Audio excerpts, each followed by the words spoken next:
have a pug, and I wasn't sure if I was gonna bring her, but I mean, oh, you're kind of wet. Yeah. I need to get her a raincoat. I know, she's adorable. Thank you so much.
When our brothers and sisters come under attack, what do we do?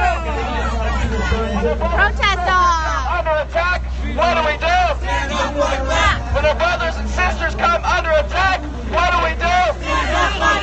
When the brothers and sisters come under attack, what do we do?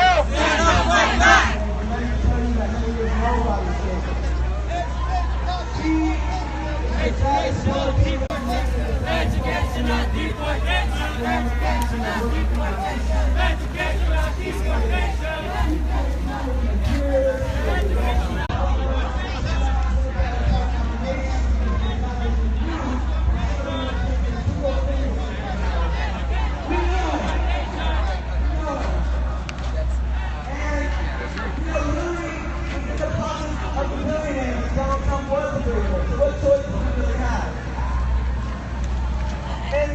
You racists can't have none of these hot dogs here. And not because you have to submit to the All for us colored people. Ha ha ha. cabinet of oligarchs and bigots and Look at that. no. We don't have a choice Delicious. because we can no longer sit back and do nothing while our conditions continue to deteriorate. Fuck Donald Trump. Oh yeah, I love The only this option song. we have left is to fight. There's lots of food. He said, Come make down America if you great want to again. come I down. said, you know, that sounds a Food lot like the South will rise again, and we're not going to let that happen Mexican on our watch. food. Oh, you Trump supporters don't like Mexicans. You know- Don't eat none of our Mexican food, okay? The movements that have erupted over the past few years, they've empowered us so much, you know. I think that in all of us there's a fire that has been ignited by the racist police terror that has stolen the lives of Eric Garner, of Mike Brown, of Ethel Ford, of Sandra Bland, of Tamir Rice, of Omar Abrego, Waukesha Wilson, so many people. So we're not going back.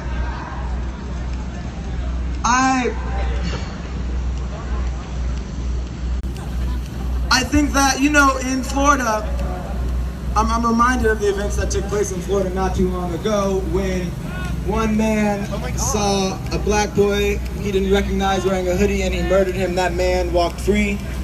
I think about in South Carolina when another man went into a church during prayer service and murdered 9 people. The cops bought that man Burger King before they took him to jail. America has never been great for you and me. Right? The America that Trump is referring to when he says make America great again is the no protections for the oppressed sectors of society America. Exactly. They carry them out on a stretcher America. Exactly. And I think that we're really going to see so much unity in this coming period. You know, we're going to see a large movement of immigrants, of women, of the LGBTQ community, of black people, of Native people, and so many other oppressed parts of this country. We're going to do so because we will not go back. We will fight back, right? And we have to know that there may be consequences. We have to know that there will always be an effort on behalf of an unjust government to try to repress the people's movement when the goal is change. We have to know that that is a possibility, but rest assured that it cannot be any worse than what our revolutionary ancestors have already endured. So we're going to move forward.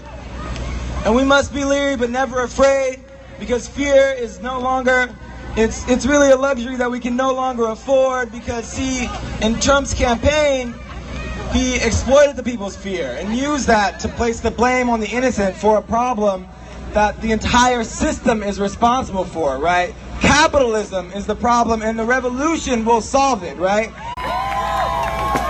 Recessions are built into capitalism, right? Unemployment is built into capitalism. Poverty is built into capitalism. Racism is built into capitalism. War, bigotry, exploitation is built into this system. There is only so much wealth in this country, and if it's not being distributed equally, somebody is getting the short end of the stick, and that somebody has always been the vast majority of this country. It has always been the working people of this country. We work too hard to get too little. We live in the richest nation in the world, and yet still we cannot get our basic needs met, so this whole system's gotta go. We need affordable housing, we need free education, we need universal health care, we need jobs with a livable wage. And you know, we knew that that wouldn't be solved by an election anyway. Need I remind you that everything that has been won in the streets, brothers and sisters. We may have passed through some progressive laws before, but those were only put up for consideration when a people's movement came along and made them prioritize it. And let me ask you, why should we have to vote for progress when it is due to us already? Right. See, this is it's a struggle for power, right? And lately, the media has been very concerned about a transition of power between, and I'm going to be very honest, they have been very concerned about a transition of power between one ineffective capitalist president and another ineffective capitalist president, right? So we can continue to knock at the door of the Democratic Party and hope that one day they will open up and give us a little bit of power, or we can abandon them entirely and begin to rely on ourselves, right? We can stand up, we can unite, we can organize, we can build a multinational, revolutionary, working class movement that will tear down this stubborn, expired system and replace it with a new system, one that works for the people and puts power in our hands. That, brothers and sisters, and my gender nonconforming kin, that is the decision and it is up to us to make. Thank you.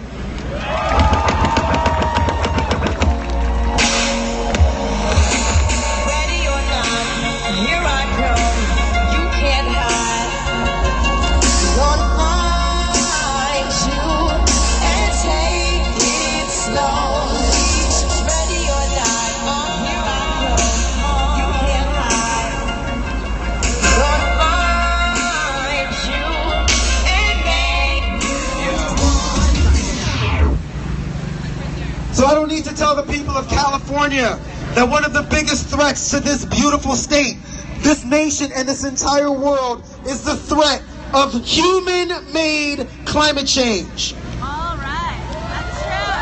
That's true. The new president is on record as saying that climate change is a hoax created by the Chinese. And we commonly go after climate denial thinking that it's just the Republicans. But Democrats are also climate deniers. When you allow fracking, you are denying the science of climate change. Jerry Brown, the people of California would no longer allow you to let the sea get fracked. We want a moratorium on fracking, and we want it right fracking now. I am pleased to introduce someone who is standing with you, fighting the climate fight, making sure that Democrats and Republicans are held accountable. My sister R.L. Miller, Climate Hawks Votes. Give it up. Thank you. Is this on? Yeah. Okay. So I'm R.L. Miller from Climate Hawks Vote, where we are building grassroots political power for the climate movement. And sometimes that's hard work. And sometimes we get people elected like Nanette Barragan. Anybody? Yeah. Who are going to make a difference in this fucked up Congress. I got my son here. I'm not supposed to cuss, huh? Yeah.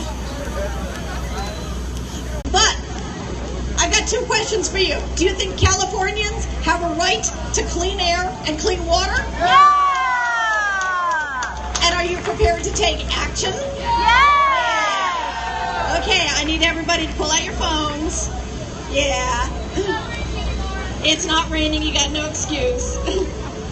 So, Trump is nominating somebody by the name of Scott Pruitt to run the Environmental Protection Agency who doesn't want to protect the environment.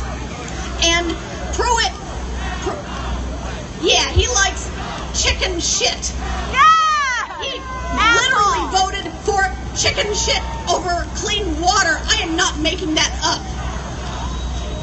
And he did so after taking a lot of money from Big Ag. Then he said, yeah, let's go ahead and dump chicken shit into the waters in Oklahoma. Fuck Donald Trump.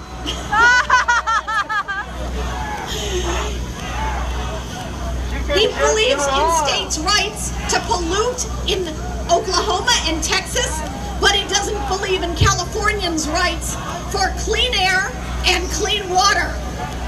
Fuck him! So what I want you to do is take out your phone and call Senator Dianne Feinstein. She's our United States Senator, and she's going to be voting on him and on Rex Tillerson, Exxon CEO, to turn the United States into an oligarchy. And I want you to call Dianne Feinstein, because part of it being a movement is showing up, and part of being a movement is letting your leaders hear from you.